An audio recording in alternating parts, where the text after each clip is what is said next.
YouTube thumbnail তৈরি করতে পারবেন। তো তার জন্য একটা অ্যাপসের প্রয়োজন হবে, সেটা হলো পিক্সেল ল্যাব। তো পিক্সেল ল্যাবে ক্লিক করব। তো এখানে দেখবেন 3 ডট মেনু, এখানে ক্লিক করব। এখানে ক্লিক করার পর দেখবেন ইমেজ সাইজ, তো এখানে ক্লিক করব। কাস্টমার এখানে এসে ইউটিউব থাম্বনেলে ক্লিক করব। তো তারপরে ওকে দেবো। দেওয়ার পর আপনারা জানেন যে এখানে দেখবেন নিউ টেক্সট, এটার কিন্তু প্রয়োজন নেই, তো এটা ডিলিট করে দেবো। তারপর ডিলিট করে দিলাম। তারপর প্লাস আইকনে ক্লিক করব, ফর্ম গ্যালারি, এখান থেকে একটা আপনারা ব্যাকগ্রাউন্ড আগে থেকে ডাউনলোড করে নেবেন। তো সে আপনাদের ব্যাকগ্রাউন্ড আর কি নিজের পছন্দ মতো রেখে দিবেন। তো আমার যেটা পছন্দ মতো আমি কিন্তু সেটা কিন্তু নিয়ে নিলাম। তারপরে ওকে দিবেন। দেওয়ার পরে যেখানে টেনে একবারে সমান করে দিবেন। দেওয়ার পর আপনারা যেটা কাজ করবেন, ক্রোম ব্রাউজারে লিখবেন রিমুভ বিজি, এখানে লিখে সার্চ দিবেন। দেওয়ার পর চলে আসবে। এখানে আপনার একটা ফটো বা পিক আপলোড করবেন, করে আপনাদের ব্যাকগ্রাউন্ড চেঞ্জ করে ফেলবেন। তো করার পরে ওটা ডাউনলোড দিবেন। দেওয়ার পর আমি আগে থেকে করে রাখছি, এই জন্য আর কি আমার সমস্যা নেই। তো এখানে ধরেন এই যে আমার এই পিকটা নিয়ে নেব।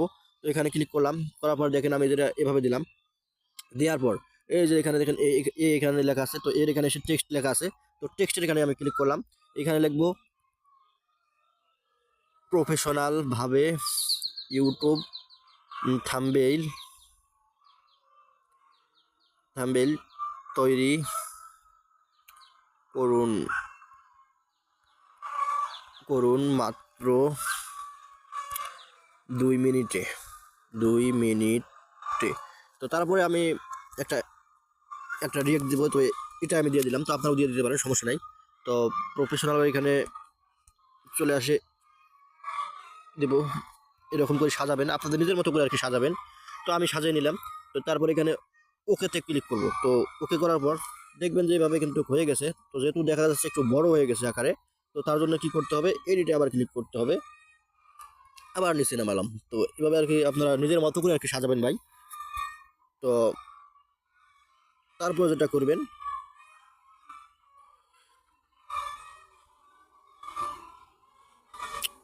এটা একটু লক করে নিই।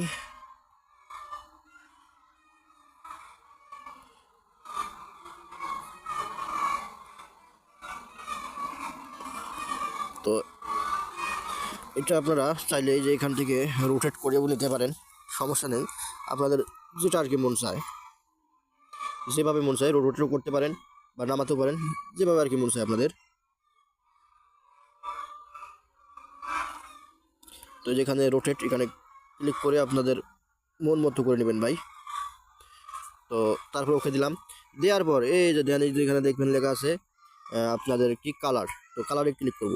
তারপর আপনাদের মন মতো ভাই যেটা কালার আপনাদের পছন্দ হবে, ঠিক আছে। তো আপনারা সে কালারটা দিয়ে নেবেন। আমি সাপোজ ভাই এটা ধরেন একরকম আর কি দিয়ে দিলাম। তারপর যেখানে ফন্ট লেখা আছে, তো এখানে এসে আপনাদের এখানে যেরকম আর কি ভালো লাগে, তো আপনারা সে ফন্টটা ইউজ করবেন। তো আমি এটা ইউজ করলাম। তো তারপরে কিন্তু দেখা গেল যে এরকম হয়ে গেছে। তো আপনারা যে থ্রি ডট মেনুতে ক্লিক করবেন, এক্সপোর্ট ইমেজে ক্লিক করবেন।